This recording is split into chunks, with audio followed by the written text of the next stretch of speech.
Thanks for joining us on CBS News Colorado for your First Alert avalanche forecast. I'm your First Alert meteorologist, Callie Zanandri. While the weather pattern is calm and dry, avalanche danger is still a concern in parts of the mountains. Joining me to break down what backcountry travelers need to know is Brian Lazar, the Deputy Director from the Colorado Avalanche Information Center. Thanks for being here, Brian. Thanks for having me. Well, we're seeing quiet weather through the weekend with high pressure building in, but that doesn't necessarily mean safer conditions in the backcountry.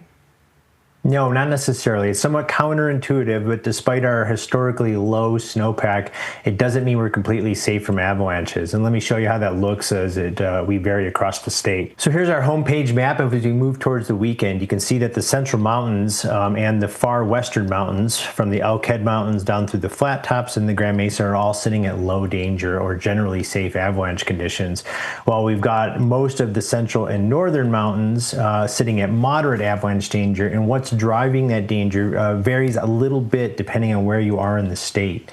So our first flavor of avalanche are these persistent slab avalanches, which has been with us since we started to build our snowpack in November.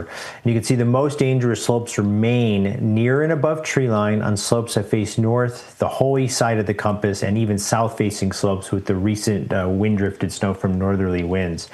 And that is most pronounced now in this northern part of the state, where we're seeing more slab avalanches. And then we're seeing more of this loose, dry avalanche problem in the central mountains, which we'll talk about in just a bit.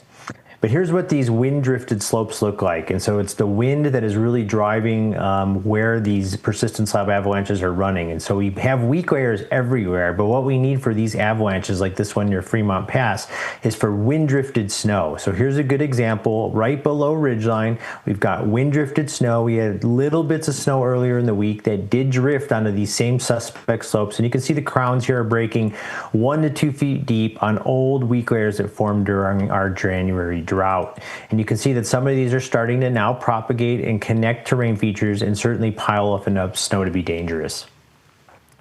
Now, where are you most concerned about someone triggering a large avalanche right now? Yeah, Mother Nature is giving us a clear pattern. So if we look at this avalanche that was triggered up near Vail Pass, you can see some riders that were traveling in thin, rocky areas, in this case below the slope, pulling out this slab avalanche. And so what we're seeing in the pattern of these slab avalanches is that people are triggering them from not only those wind-drifted areas, but they're triggering them from these thin, rocky areas.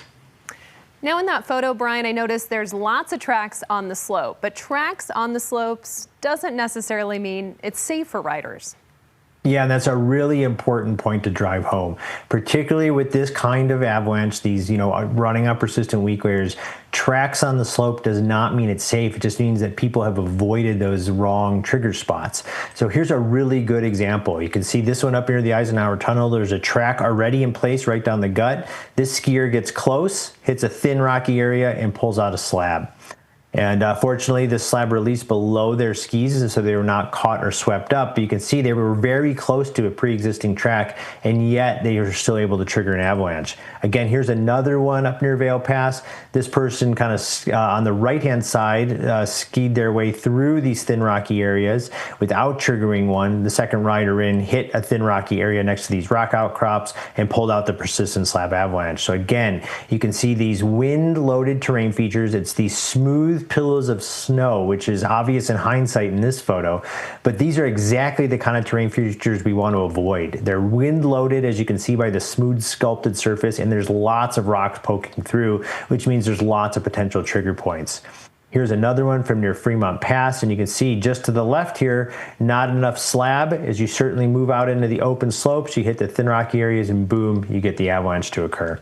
Here's one more, a fairly large avalanche up near Steamboat, but you can see these things are now starting to entrain enough debris to be a real concern for people, certainly enough debris to bury, injure, or kill a person.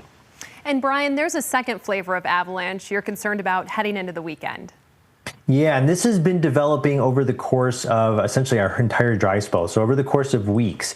But when you let our snow sit out under these cold, clear nights, it will weaken through a process that's called faceting. And what that does is create that weak, sugary snow that you can't really make a snowball out of. If you were to walk around on your feet or your skis, you're kind of walking on the ground. There's really no support. And you can see that these are happening most pronounced on the north side of the compass at lower elevations. They're happening at lower elevations because those are more sheltered, so they don't have those stiffer wind drifted slabs and as widespread across the terrain.